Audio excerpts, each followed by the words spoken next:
The first time I smelled a truffle, it reached inside me. It made me want it more than anything in the world. I smelled violets and strawberries, garlic and cheese, the earth after a rain, the skin of someone I once loved, the essence of a forest. I never wanted to leave. But once a truffle comes out of the ground, it only has about a week before it starts to lose its scent and it just becomes a lump. It's a metaphor for desire. It's heady and it's fleeting, and it's kind of traced our relationship with desire through much of human history. So I knew when I was getting a dog that I wanted one with truffle DNA. And it had to be a female because they make the best truffle hunters. They focus, apparently. So I adopted Florence Jane Tartuffa, aka Flora Jane. She's a Lagotto Romagnolo, which is a Etruscan water dog. They date back to about 4th century BC when they were used to retrieve waterfowl from the lakes around Rome. As Rome expanded, they took over the lakes, they filled them in. They also kind of took over the Etruscan culture and absorbed it. And so the dogs then started being used as truffle hunters. So truffles were very popular with the Etruscans and with the Romans. The Romans believed that the truffles were Venus's favorite food, and that they came about when Jupiter struck the earth with a thunderbolt. And there's some scientific proof to this. In the Middle East, when there's thunderstorms and rain in the fall, they have big truffle seasons in the spring. The desert truffles grow symbiotically with rock roses. And it goes back all the way to Egyptian pharaoh time, but it's actually believed in the Old Testament when Moses was leading people through the desert and they came across manna from heaven. Those were actually desert truffles. And still today in the Negev desert, the Bedouin women go out and they forage them, they harvest them, and they still sing ancient songs to the truffles. So, but during the Middle Ages, they decided to outlaw the truffles. The Catholic Church did, because they were devil's fare and witches' stones, and they drove women to lust.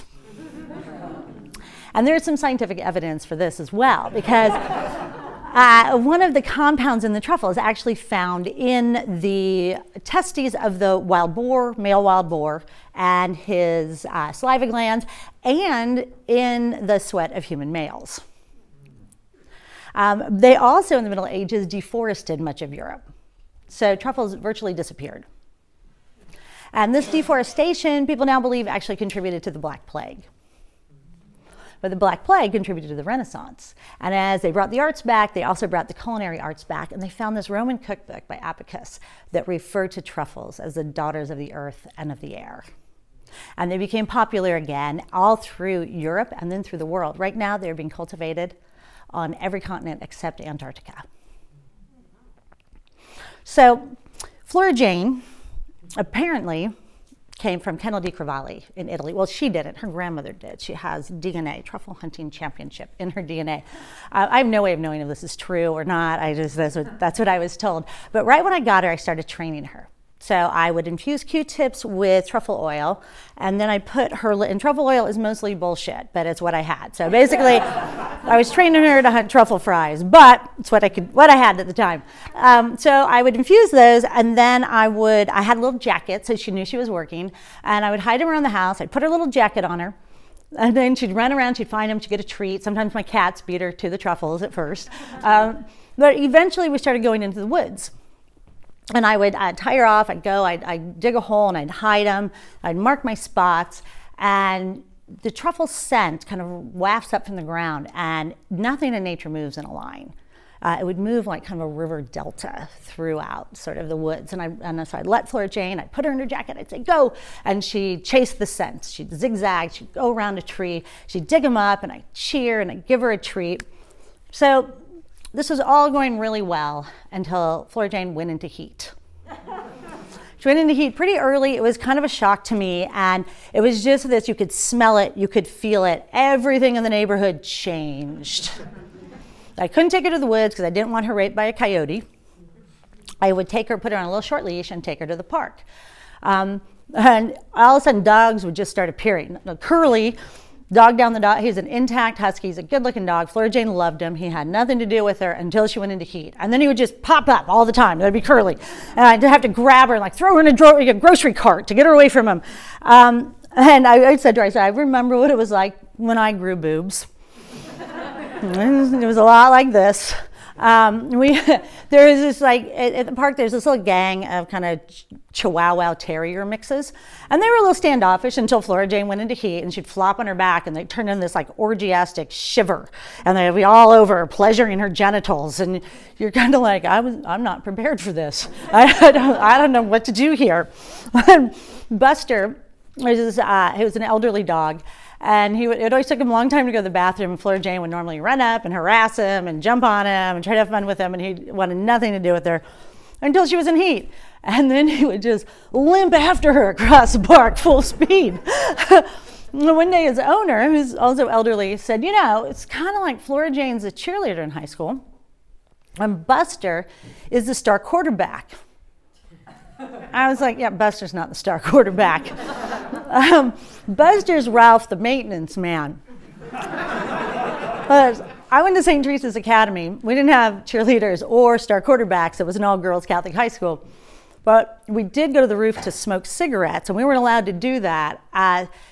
So we also sunbathed. So we'd pull our skirts up and kind of undo our shirts a bit, and we'd let Ralph the maintenance guy watch us if he warned us when the nuns were coming. That job had no turnover whatsoever. And then she had a couple buddies who were her age, hadn't been fixed yet, Hudson and Ash, and so she couldn't play with them. But Blue, this little, he's a little, Bernedoodle, super cute, this big, and he had been fixed about 2 weeks prior. So we thought it'd be okay if they played. So I met up with one of Blue's moms. Blue has two moms, Rachel and Allie. They go by Rally. And so they were playing, and Rachel and I are chatting, and next thing we know, Blue is on top of Flora Jane, and Rachel screams, and I scream, we're like, oh no, and they were stuck. They went back to back, and then they slid apart, and it's a move I later learned in dog parlance as known as a slip knot.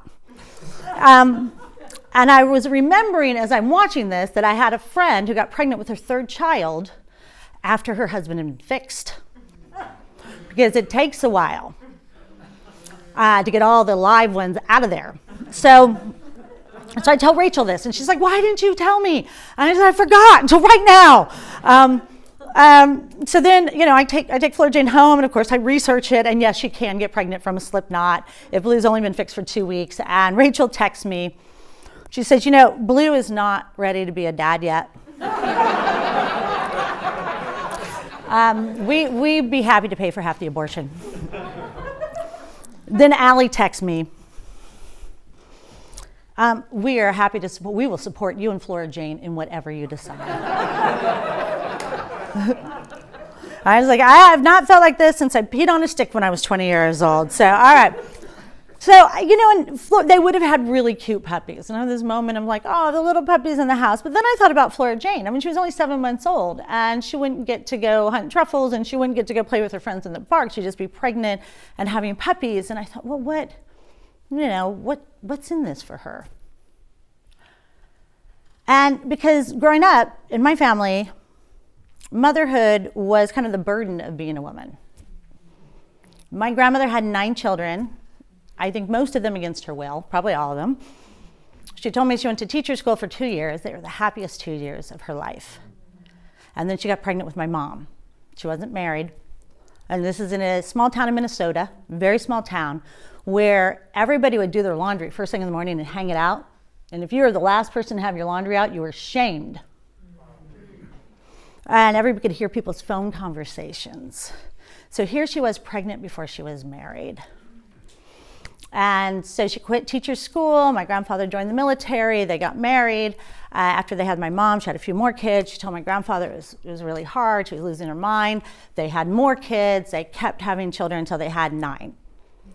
And then Ed, the youngest, was born with Down syndrome. But apparently, my grandmother stopped trying to kill herself after he was born.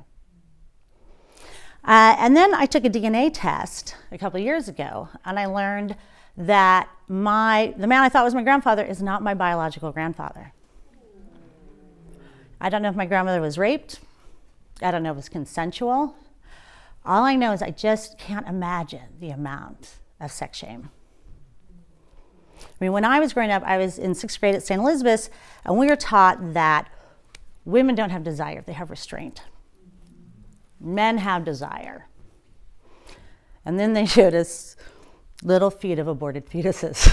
Which I know that's not funny, but it was just the worst sex ed in the world. So there, and my grandmother, she was so sweet. She loved beauty. She loved flowers and plants. She taught me how to transplant, raspberries, the stems. She taught me how to forage feral asparagus. I had no idea this darkness she was carrying.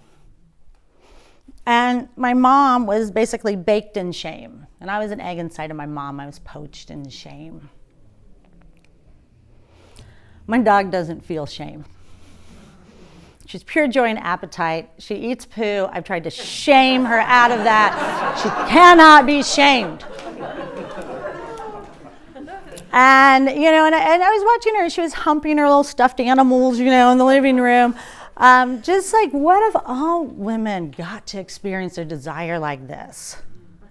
This is what it looks like. This is what drives life on planet Earth. So when my uncle Ed was about 3, my mom had my older brother. She was the oldest. Then she had me. Then another brother, miscarriage. When she found out she was pregnant with my little sister, she went in the basement and started crying. My little sister doesn't remember being taken care of by my parents. She just remembers me taking care of her. And I was 6 when she was born. And, I also took care of my brothers a lot. And when I became a teenager, I'd be angry about it. I mean, why do I always have to be here helping you with them? Why do I have to be babysitting all the time? Why do I have to be, my mom said, well, when I was young, I was a servant. I was like a slave in my house. All I did was take care of my brothers and sisters. And I loved it! Stop being so selfish. I never had children, possibly because I just was not with the right person at the right time. But also, when I dream of holding a baby, it's so heavy that I drop it.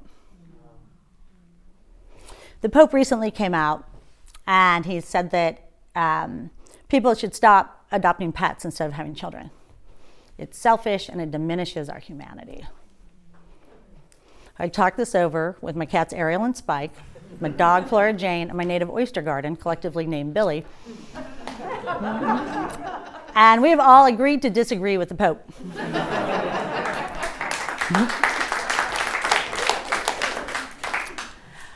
So I decided to take Flora Jane in and I have her spayed. And the vet said, you don't need to know if she's pregnant or not. We don't have to tell you. I thought, okay, accidental life is still life. And she came home and she was moaning and in pain, and she, it was rough, and I took it seriously. Like, I took away this power she had, this power of creating, this power of motherhood. But I also knew I made her safe to live the rest of her life, all the other parts of her life. So when she got better and the truffle season came around, we went up to Oregon. To some truffle patches that I knew about. And driving through the woods, they're just so beautiful. But every once in a while, you come across this clear cut. And it's so violent. There's just like stumps like amputees and some logs and stuff left behind, like bones. And what they do after they clear cut an area, they fly over and they dump pesticides and herbicides on it. They got the start with Agent Orange in Vietnam. But they completely kill all the native plants so that they can replant Douglas fir or pines, which are the money trees. And kind of ironically, these areas where they've replanted with Douglas firs 100 years later, these are what the truffle's like. In North America, there's about 250 known kinds of wild truffles. Only about 4 are really delicious. The Oregon black and the Oregon white are the main ones. So we got to this previously logged site, took Flora Jane in. I put her little jacket on her. We get into the woods, and they're so beautiful. It's just emerald green. And there's lichen that's hanging from the tree, and the moss on the ground is chartreuse, and there's voluptuous ferns kind of springing up everywhere for it. And I tell her, I say, go, Flora Jane.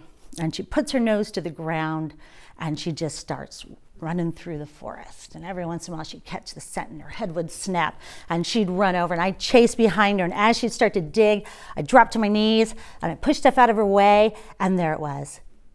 There was the truffle. And she kept finding them. She kept running through the forest, her grandmother's DNA kicking in, and I was chasing her with my grandmother's sex shame and asparagus foraging DNA. And I'd smell him and I'd put him in my pocket, and we both came out of there just covered in dirt and smelling like truffles.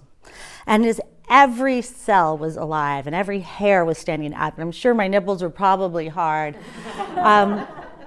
And what I just couldn't believe was that after everything that's been done to her, she still gives us truffles.